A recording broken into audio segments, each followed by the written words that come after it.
ਮੁੱਖ ਮੰਤਰੀ ਦੀ ਗ੍ਰਿਫਤਾਰੀ ਹੋ ਸਕਦੀ ਹੈ ਤੇ ਆਮ ਆਦਮੀ ਪਾਰਟੀ ਦੇ ਨਾਲ ਜੁੜੀ ਇਹ ਵੱਡੀ ਖਬਰ ਸਾਹਮਣੇ ਆ ਰਹੀ ਹੈ ਤੇ ਦੱਸਦੀ ਹੈ ਕਿ ਉੱਥੇ ਹੀ ਇਹ ਖਬਰ ਸੁਣ ਕੇ ਆਮ ਆਦਮੀ ਪਾਰਟੀ ਦੇ ਵਿੱਚ ਹਾਹਾਕਾਰ ਮਚ ਗਈ ਹੈ ਤੇ ਜਿਸ ਨੂੰ ਲੈ ਕੇ ਦੱਸਿਆ ਜਾ ਰਿਹਾ ਹੈ ਕਿ ਮੁੱਖ ਮੰਤਰੀ ਦੀ ਗ੍ਰਿਫਤਾਰੀ ਨੂੰ ਲੈ ਕੇ ਖਦਸ਼ਾ ਜਤਾਇਆ ਜਾ ਰਿਹਾ ਹੈ ਤੇ ਉੱਥੇ ਹੀ ਇਸ ਗੱਲ ਨੂੰ ਲੈ ਕੇ ਅਹਿਮ ਕਾਨਫਰੰਸ ਵੀ ਕੀਤੀ ਗਈ ਹੈ।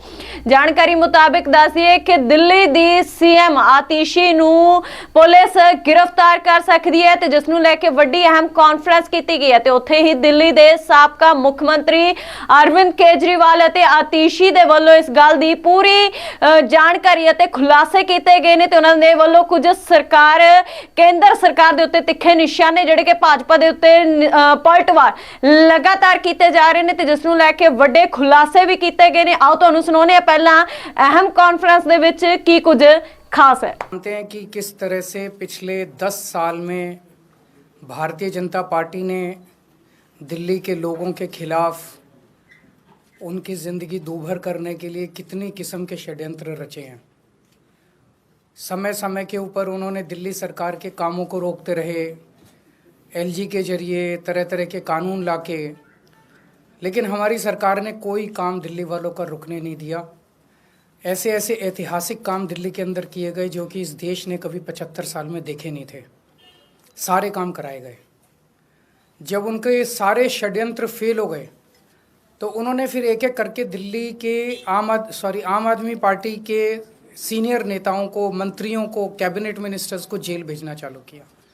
उन्होंने सत्येंद्र जैन को जेल भेजा, मनीष सिसोदिया को जेल भेजा, संजय सिंह को जेल भेजा, मुझे जेल भेजा, सब लोगों को उन्होंने जेल भेजना चालू किया। उसके बावजूद भी काम नहीं रुके और कोई दूर दूर तक दिखाई नहीं दे रहा कि बीजेपी जीत रही है। अब बीजेपी को दिखने लगा है कि बीजेपी न केवल हार रही है बल्कि शायद भारत के इतिहास में उनकी ऐतिहासिक हार दिल्ली के चुनाव में बीजेपी की होने वाली है। बीजेपी के पास कोई नैरेटिव नहीं है। उनके पास ये बताने को नहीं है कि उन्होंने 10 साल में क्या काम किया। 10 साल में आधी सरकार दिल्ली में उनकी भी थी, उनके 7 एमपी थे, उनके एलजी थे, उनके पास अरबों खरबों रुपया था केंद्र सरकार के पास।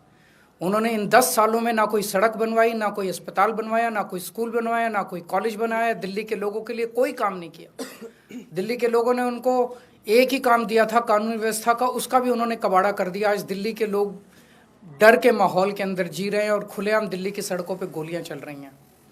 तो ना उनके पास कोई नैरेटिव है। वो ये नहीं बता पा रहे उन्होंने 10 साल में क्या काम किया। वो ये नहीं बता रहे कि अगर उन्हें वोट दो तो क्या काम करेंगे। वो केवल केजरीवाल वो गालियां दे रहे हैं, गालियों के बेसिस पे वो वोट मांग रहे हैं। उनके पास कोई सीएम चेहरा नहीं है, उनके पास कोई कैंडिडेट्स नहीं है, उनके पास कोई एजेंडा नहीं है चुनाव लड़ने के लिए। और दूसरी तरफ आम आदमी पार्टी एक पॉजिटिव कैंपेन कर रही है। हम ये बता रहे हैं लोगों को कि 10 साल में हमने ये काम किए, हमने स्कूल अच्छे किए, स्कूल शानदार किए, बच्चों की पढ़ाई का इंतज़ाम किया, आप लोगों के इलाज का इंतज़ाम किया, अस्पताल अच्छे किए, मोहल्ला क्लिनिक बनाए, बिजली 24 घंटे की, बिजली फ्री की, पानी की व्यवस्था की, घर घर पानी पहुंचाने का काम किया, महिलाओं की बस यात्रा फ्री करी, बुजुर्गों के लिए हमने तीर्थ यात्रा फ्री करी। हमने इतने सारे काम किए, इसलिए हम कह रहे हैं हमें वोट दो। आने वाले समय में हम महिलाओं को 2100 रुपये देंगे, बुजुर्गों का फ्री में इलाज कराएंगे, चाहे प्राइवेट हो चाहे सरकारी हो। हम ये काम करेंगे, हमें इन पे काम दो। हम अपने कामों पे वोट मांग रहे हैं, वो केवल और केवल गालियों पे वोट मांग रहे हैं और काम रोकने पे वोट मांग रहे हैं। अभी 3-4 दिन पहले हमने 2 योजनाएं चालू की, अनाउंस की।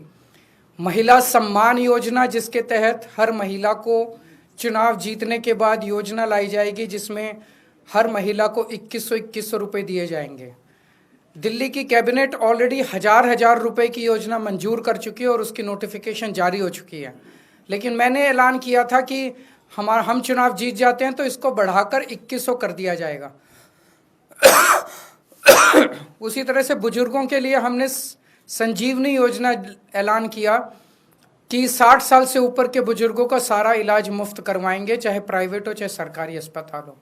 इसमें ज़बरदस्त भीड़ लग रही है, लोग रजिस्ट्रेशन करा रहे हैं, लंबी लंबी लाइनें लग रही है, लोग हमारे दफ्तर आ रहे हैं और लोग बहुत खुश हैं, बहुत खुश हैं। कल रात तक लगभग 12.5 लाख महिला सम्मान योजना में रजिस्ट्रेशन हो चुके थे और 1.5-2 लाख बुजुर्गों के रजिस्ट्रेशन हो चुके थे। इस सब से बीजेपी बुरी तरह से बौखला गई है और अभी 3 या 4 दिन पहले हमें अपने सूत्रों से पता चला है कि ईडी, सीबीआई और इनकम टैक्स तीनों एजेंसीज की मीटिंग हुई है और उस मीटिंग में ऊपर से आदेश आए हैं कि कुछ भी फर्जी केस करके दिल्ली की सीएम आतिशी जी को गिरफ्तार किया जाए। ये मैं पूरी जिम्मेदारी के साथ आज बहुत बड़ा आरोप लगा रहा हूं कि इन तीनों एजेंसीज को ऊपर से कहा गया है कि दिल्ली की सीएम आतिशी जी को कोई भी फर्जी केस बनाकर गिरफ्तार किया जाए। उन्हें यह भी कहा गया है कि उसके पहले, गिरफ्तारी के पहले, आम आदमी पार्टी के सभी सीनियर लीडर्स पर आने वाले दिनों में रेड होगी। मेरे ऊपर रेड होगी, मनीष जी के ऊपर रेड होगी, फिर से हमारे ऊपर सब पे रेड हो चुकी है। संजय सिंह पे रेड होगी, सौरभ भारद्वाज पे रेड होगी, सत्येंद्र जैन पे रेड होगी, आतिशी जी पे रेड होगी, हम सब पे रेड कराई जाएगी।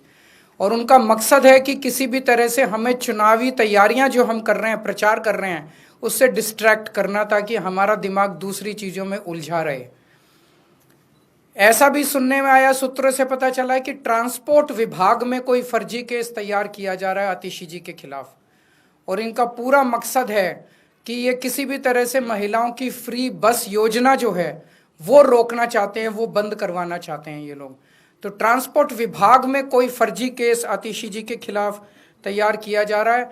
हमें पूरा यकीन है कि लोग इस गंदे षड्यंत्र का, जो पिछले कई सालों से साजिशें रच रहे हैं, झूठे केसों में फंसा के हम लोगों को जेल में डाल रहे हैं, लोग इसका जवाब देंगे। इस देश की जनता इस किस्म की राजनीति पसंद नहीं करती। आप अपने काम पे वोट मांगिए। आप ये बताइए कि 10 साल में आपने दिल्ली में क्या काम किए, आने वाले समय में आप क्या काम करेंगे। केवल जेल डालने से, गालियां देने से इस तरह से जनता वोट नहीं देती।